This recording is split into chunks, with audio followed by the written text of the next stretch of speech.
Welcome back. In this video, I'll show you how to copy your API key from SendGrid.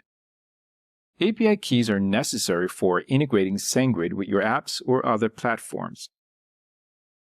First, log into your SendGrid dashboard and navigate to Settings.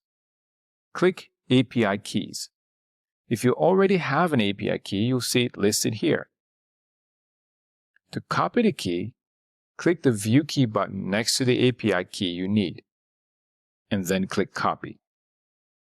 If you don't have an API key yet, click Create API Key.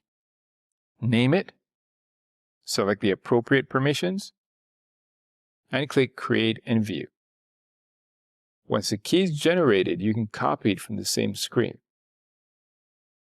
Remember to keep your API keys safe and secure, as anyone with access to it can send emails on your behalf. And that's it. You've successfully copied your API key. Don't forget to like this video if you found it helpful, and subscribe for more tutorials.